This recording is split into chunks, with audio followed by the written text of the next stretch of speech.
देश में मौजूद 52 शक्तिपीठों में से एक शक्तिपीठ ऐसा है जिसमें सिखों की गहरी आस्था है। चौंक गए न जानकर, पर ये सच है।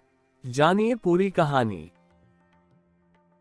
ये शक्तिपीठ है पंजाब हिमाचल बॉर्डर पर स्थित माता नैना देवी का मंदिर। यह हिंदू सिखों का साझा तीर्थ स्थान है। यहाँ आने वाले श्रद्धालुओं में 60% सिख होते हैं। मंदिर के पुजारी के अनुसार माता नैना देवी के मंदिर में श्रावण अष्टमी के मेले में 60% सिख आते हैं। सिखों के 10वें गुरु गोबिंद सिंह ने माता नैना देवी के मंदिर में तपस्या की थी और 1 साल से अधिक समय तक मंदिर के हवन कुंड में हवन किया था। मान्यता है कि तपस्या और हवन से खुश होकर मां भवानी ने स्वयं प्रकट होकर गुरुजी को प्रसाद के रूप में तलवार भेंट की और गुरुजी को वरदान दिया था कि तुम्हारी विजय होगी और इस धरती पर तुम्हारा पंथ सदैव चलता रहेगा। हवन आदि के बाद जब गुरुजी आनंदपुर साहब की ओर जाने लगे तो उन्होंने अपने तीर की नोक से तांबे की एक प्लेट पर अपने पुरोहित को हुक्मनामा लिख कर दिया, जो आज भी नैना देवी के पंडित बांके बिहारी शर्मा के पास सुरक्षित है। अगस्त 2008 में नैना देवी मंदिर में चट्टान खिसकने की अफवाह के बाद मची भगदड़ में 145 लोगों की मौत हो गई थी। दुर्घटना के शिकार हुए लोगों के जूते, चप्पल और अन्य सामान बिखरे पड़े होने के बावजूद भक्तों का आना लगातार जारी था। नैना देवी के अवतार के बारे में पौराणिक मान्यता के अनुसार यह स्थान विश्व के कुल 52 शक्ति पीठों में से एक माना जाता है। मान्यता है कि मां सती के नयन इसी स्थान पर गिरे थे, इसलिए इस स्थान का नाम नैना देवी पड़ा है। कई पौराणिक कहानियां श्री नैना देवी मंदिर की स्थापना के साथ जुड़ी हुई हैं। एक पौराणिक कथा के अनुसार देवी सती ने खुद को यज्ञ में जिंदा जला दिया, जिससे भगवान शिव व्यथित हो गए।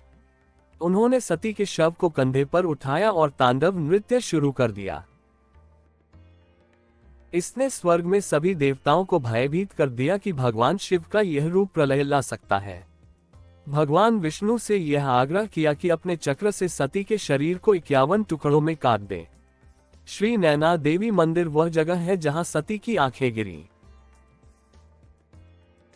मंदिर से संबंधित एक अन्य कहानी नैना नाम के गुज्जर लड़के की है।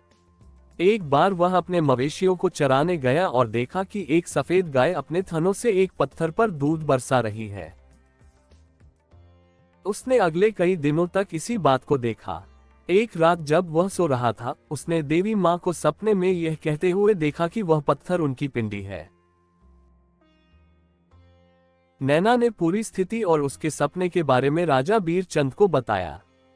जब राजा ने देखा कि यह वास्तव में हो रहा है, उसने उसी स्थान पर श्री नैना देवी नाम के मंदिर का निर्माण करवाया। श्री नैना देवी मंदिर महिषपीठ नाम से भी प्रसिद्ध है, क्योंकि यहाँ पर मां श्री नैना देवी जी ने महिषासुर का वध किया था। किंवदंतियों के अनुसार महिषासुर शक्तिशाली राक्षस था जिसे अमरता का वरदान प्राप्त था, लेकिन उस पर शर्त यह थी कि वह एक अविवाहित महिला द्वारा ही परास्त हो सकता था। इस वरदान के कारण महिषासुर ने पृथ्वी और देवताओं पर आतंक मचाना शुरू कर दिया।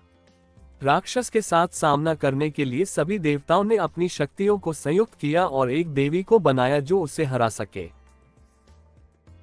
महिषासुर देवी की असीम सुंदरता से मंत्रमुग्ध हो गया और उसने शादी का प्रस्ताव देवी के समक्ष रखा। देवी ने उसे कहा कि अगर वह उसे हरा देगा तो वह उससे शादी कर लेगी। लड़ाई के दौरान देवी ने दानव को परास्त किया और उसकी आंखें निकाल दी।